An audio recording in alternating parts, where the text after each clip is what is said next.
आप सभी भक्तों को जय माता दी, हर हर महादेव। नवरात्रि की बहुत बहुत बधाई है हो। आज पितृपक्ष समाप्त हो रहे, कल से जो है नवरात्रि आरंभ हो जाएंगे। नवरात्रि में 9 दिन जो है मैया के स्वरूप के 9 स्वरूपों की पूजा की जाती है और पूजा करने से हमें लाभ प्राप्त होता है, उनकी कृपा महिमा का आभास होता है। हमारे परिवार के बाल बच्चों की सुरक्षा होती है, हर कार्य में हमें सिद्धि होती है, हमारे सब कार्य जो है पूर्ण होते हैं।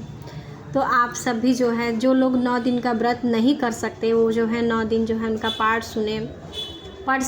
अगर पढ़ते हैं तो और भी अच्छी बात है, अगर नहीं पढ़ जो है सकते तो उनकी महिमा आप सुन सकते हो। सुनने से भी उतनी ही कृपा प्राप्त होती है। और जो है इसमें जो है 9 दिन के नवरात्रे पूरे हैं इस बार, तो आप 9 दिन जो है मैया का अखंड ज्योत जला के उनकी पूजा कर सकते हैं। जो लोग पूजा नहीं करते हैं, पाठ नहीं कर पाते हैं, वो जो है मोबाइल में अपना लगा के पाठ सुन भी सकते हैं। सुनने से भी उतनी कृपा प्राप्त होती है और हमारे सारे कार्य सिद्ध होते हैं। पहले अध्याय में माँ काली की महिमा का गुणगान किया गया है। इसमें उनकी महिमा बताया गया है, किस प्रकार उन्होंने भगवान विष्णु को निद्रा में डाल दिया। उसके बाद जो है ब्रह्मा जी ने जब उनकी स्तुति की, प्रार्थना की, तब वो माँ काली मैया निद्रा देवी के रूप में उनके शरीर से बाहर निकली। और साथ ही साथ उन्होंने ब्रह्मा जी ने ये भी प्रार्थना की, माँ आप जो है भगवान विष्णु के मस्तिष्क में जो है इनको मार डालने की बुद्धि बंद कर दो, अर्थात इन्हें अपनी माया में डाल दो, इनके अंदर ये बुद्धि उत्पन्न कर दो कि इनको इन राक्षसों को मारना है। फिर उन्होंने जो है ब्रह्मा जी की प्रार्थना माँ काली ने सुनी और फिर उन्होंने जो है भगवान विष्णु के मस्तिष्क में डाल दिया कि इनको जो है मारना है, ऐसी बुद्धि उत्पन्न कर दी। और पहले अध्याय में ही माँ काली मैया का वर्णन है, गुणगान है। आइए जो है पाठ पूरा करते हैं। जय माता दी। आप सभी भक्तों को हर हर महादेव। आप सबसे मेरी प्लीज़ रिक्वेस्ट है कि आप सबसे प्रार्थना यही है कि जो है आप सभी पाठ पूरा सुने। मेरी इच्छा यही कि जो लोग भी दुर्गा सप्तशती का पुस्तक जिसके घर में नहीं है, जो पाठ नहीं कर पाते, बहुत से ऐसे लोग हैं कि जो पाठ नहीं कर पाते, समय का अभाव होने के कारण बहुत सारे लोग पाठ नहीं कर पाते, तो इसके वजह से मैं ये पाठ चालू की हूँ ताकि आप सब सुने। इसे सुनने से जो है माँ की कृपा महिमा आप सभी भक्तों पर बनी रहे, जो है आप सबका कल्याण हो, मंगलमय हो, उनकी कृपा ममता आप सबके साथ रहे। तो आइए आज ये पाठ हम लोग ख़त्म करते हैं। मार्कंडेय ऋषि बोलते हैं, मेघा राजा सूरत और वैश्य दोनों जो हैं, सूरत और वैश्य दोनों, समाधि नामक वैश्य दोनों साथ साथ मेघा मुनि की सेवा में उपस्थित हुए और उनके साथ यथा योग न्याय खुले विनय पूर्ण वार्ता करके बैठे। तत्पश्चात वैश्य और राजा ने कुछ वार्तालाप आरंभ किया। राजा ने कहा, भगवान मैं आपसे एक बात पूछना चाहता हूँ, आप मुझे बताइए। मेरा चित्त अपने अधीन न होने के कारण वह बात मेरे मन को बहुत दुख देती है। जो राज्य मेरे हाथ से चला गया है उसमें और उसके संपूर्ण अणंगों में जो मेरी ममता बनी हुई है, मुनि श्रेष्ठ यह जानते हुए भी कि हाँ वह अब मेरा नहीं है, अज्ञानी की भांति मुझे उसके लिए दुख हो रहा है। यह क्या है? इधर यह वैसे भी घर से अपमानित होकर आया है। इसके पुत्र स्त्रियों और भृतों ने भी इसे छोड़ दिया, पुत्रों ने भी छोड़ दिया, स्वजनों ने भी इसका परित्याग कर दिया है।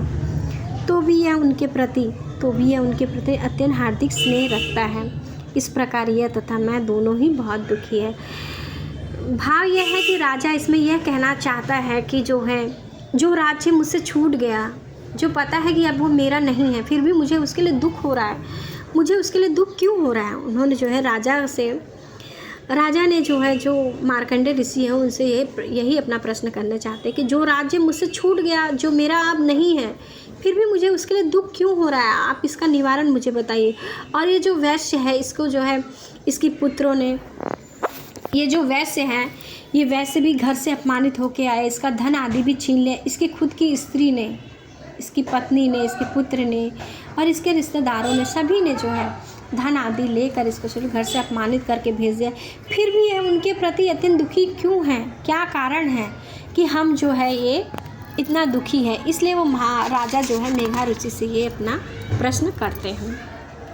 दोनों बहुत ही दुखी हैं, जिसमें प्रत्यक्ष दोष देखा जा रहा है कि मालूम है राजा को और वैश्य को, दोनों को पता है कि यह गलत है, फिर भी ये उनके लिए मोह पैदा कर रहे हैं। उसमें उसके विषय में हमारे लिए ममता यानी आकर्षण पैदा हो रहा है कि राजा का कहने का भाव ये है कि इतना सब होने के बाद भी हम में ये ममता क्यों पैदा हो रही, इतना हम लोगों का हृदय जो है दुखी क्यों हो रहा है और उन सब के प्रति हम लोग के हृदय में प्रेम जागृत क्यों हो रहा है। महाभाग हम दोनों समझदार हैं तो भी हम में यह मोह पैदा हो रहा है, यह क्या है। और विवेक शून्य की भांति, विवेक शून्य पुरुष की भांति मुझमें और विश्व में विवेक शून्य की बातें मुझमें और इस मुझमें भी यह मूर्ति प्रत्यक्ष दिखाई दे रही है। राजा का कहने का भाव ये है कि हम दोनों समझदार हैं, सब कुछ जानते हुए फिर भी हमें मोह पैदा हो रहा है, और ज्ञानी होते हुए भी कि अज्ञानी की भांति मुझमें और इस वैश्य में, दोनों में मतलब यह क्यों है। तब ऋषि बोलते हैं, ऋषि कहते हैं महाभाग विषय मार्ग का ज्ञान सब जीवों को है, सब जीवों को। इसी प्रकार भी विषय भी सबके लिए अलग अलग है।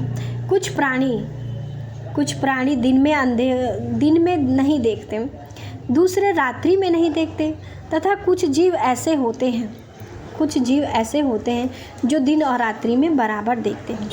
यह ठीक है कि मनुष्य समझदार होते हैं, किंतु केवल वे ही समझदार नहीं होते, पशु पक्षी मृग आदि सभी प्राणी समझदार होते हैं।